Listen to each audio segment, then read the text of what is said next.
Okay, hi. We carry on now with Erikson stages 3 and 4. This is going to hit us from, I suppose, preschool to junior high, roughly. Our third stage, initiative versus guilt. When you think about taking initiative, it's about doing things without being told or adapting to situations, which little kids, you don't want them doing too much because, hey, go figure out how to use the power saw. Not exactly, but with the positive outcome here, the child is gaining independence, and it's not just about potty training this time. This is about playing on the monkey bars by themselves. You're starting to go to school, and maybe they don't dread. They love their mom, they love their dad, but they don't dread going to school because they also love their teacher, and it's a new experience, and they get excited about new experiences. And when I say takes initiative to be and to have, to become, starts becoming a person, to have those experiences, to learn little things. And this is normally when you're going to learn basic counting and your letters and maybe some, sentence structure, but mainly about learning things. And what is that? What is that? What is that? What is that bird? Why is that bird blue? Why is that bird green? Things like that. And, with the right motivation and the right, whether it's the internet or your leapfrog, if you guys remember having one of those, or books or TV shows or whatever, that kid's going to be insatiable as far as wanting to learn that kind of stuff. Negatively, there's a fear of punishment for disobeying. So, if you do that, the old, it was about communism, about if you don't know whether to sit or stand, you just sort of lean. Don't worry about that. Basically, you wait to be told what to do, which is no way to live life, generally speaking. Unless you're just completely indecisive, which this kind of kid kind of is. And when I say they may go too far either way, it may become so totally inert and just like the mousy kid that never looks up and all that. And yes, or he becomes completely shut down.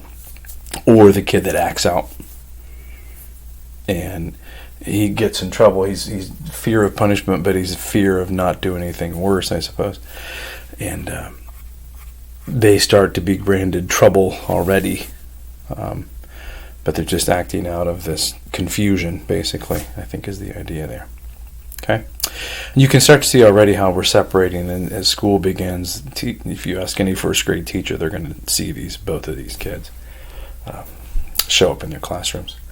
Our fourth stage, 6 to puberty, is called industry versus inferiority. And here you've got, basically first grade through 7th or 8th, where you're learning new skills.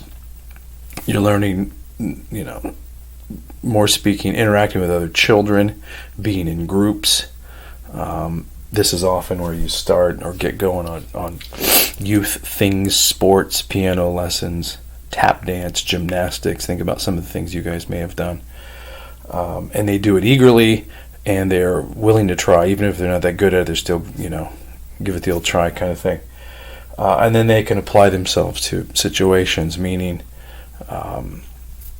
they're adaptable, and they don't freak out if I don't know. Think about playing ping pong, which is, boom, boom, boom, and then they go out and play tennis. They figure out quickly it's the same kind of thing, and they'll give it a go, like I said.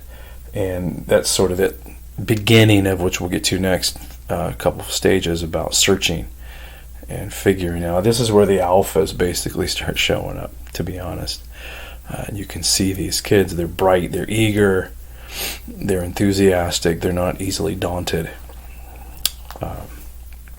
And they're the ones that the teachers tend to like, frankly. And then you've got the negative, where you've got this kid feels inferior because he kind of is, frankly, in terms of achievement, in terms of motivation, in terms of attitude, in terms of initiative, back to this. And they feel incompetent, and people that feel incompetent